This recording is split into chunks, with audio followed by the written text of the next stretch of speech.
Hello friend, Radhe Radhe. तो मैं हो गई तैयार और मुझे आज जाना है विद्याधर नगर।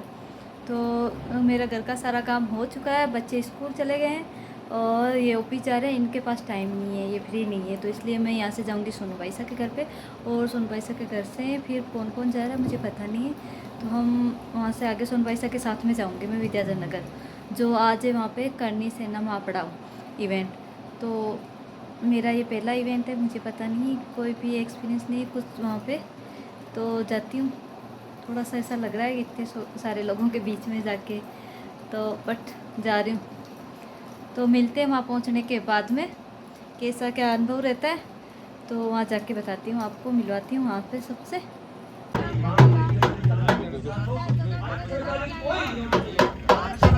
लेकिन जरूरतमंद वंचित लोगों को मिले और इसकी का इसमें प्रावधान हो, इसकी समीक्षा हो, ये हमने मांग रखी। बस हेलो। संपूर्ण राष्ट्र में आजादी से 1961 के बीच रिजर्वेशन सीटों पर इसे पुनः लागू किया जाए। माउंट आबू के मूल निवासी लोगों की निजी संपत्ति में कंस्ट्रक्शन को लेकर सरकार द्वारा पारित किया हुआ इंटेलिजेंस की संख्या प्रदान करके और फिर अपना विचार लोगों तक पहुंचाएगा और इस समाज के महापड़ाव के पंडाल में इकट्ठे हुए हैं।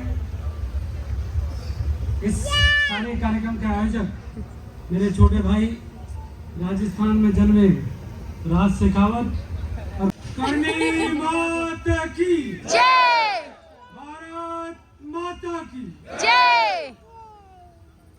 आज बड़े हंस कर और अच्छा कार्यक्रम किया।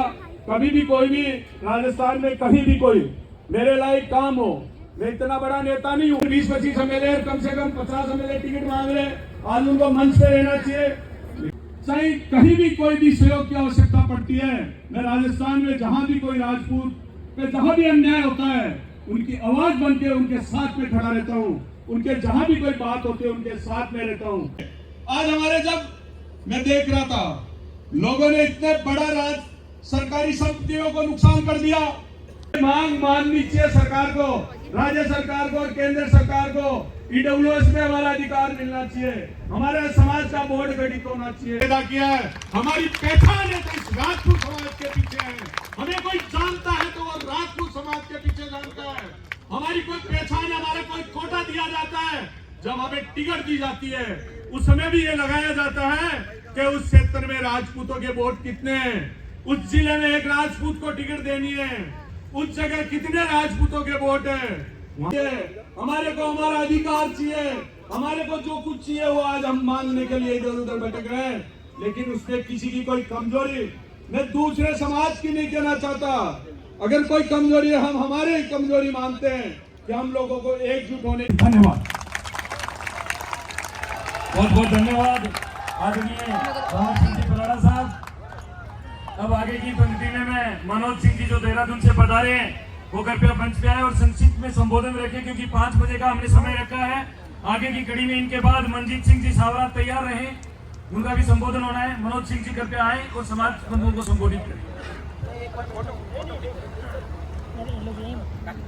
ताकत हो,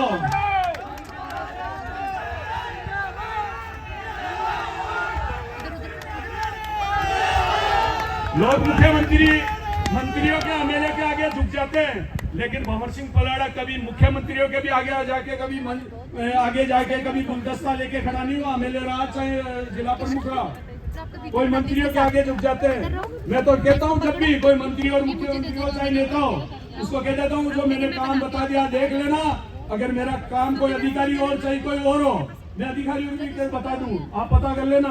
अधिकारियों को भी बोलता हूँ, आज भी मेरे तो आईएएस सेक्रेटरी है, आपको बताना चाहता हूँ। लेकिन मैं अधिकारियों को और अफसरों की संगठन एक आवाज उठाता है तो समाज के लोगों को एक साथ खड़ा हो जाना चाहिए।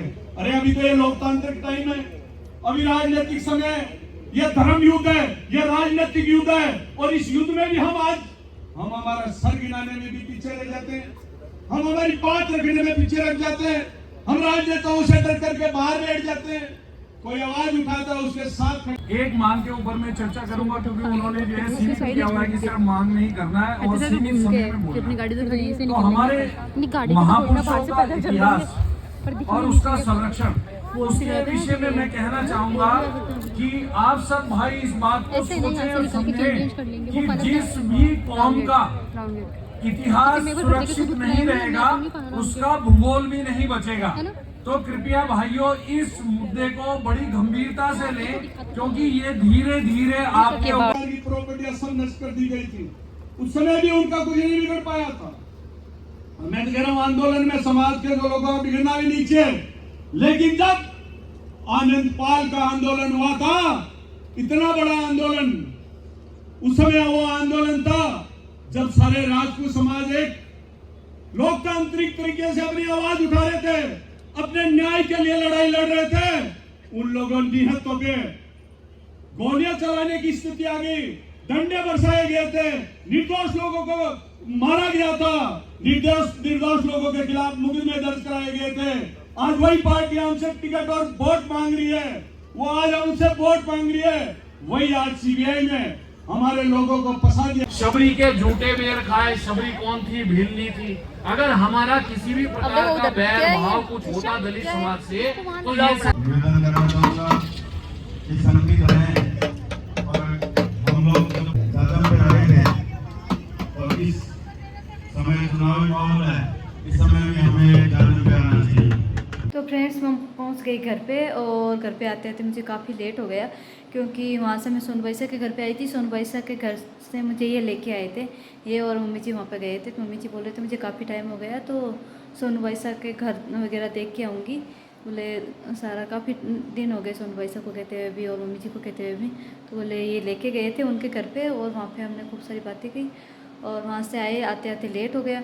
दूध वाले भाभी जी ने बोला कि भाभी जी दूध लेके चल जाओ। तो मैंने इनको बोला गाड़ी इधर से घुमा लो, मैं दूध भी लेके चली जाऊँगी। तो दूध लेके घर पे आई, तब तक लेट हो गया काफ़ी।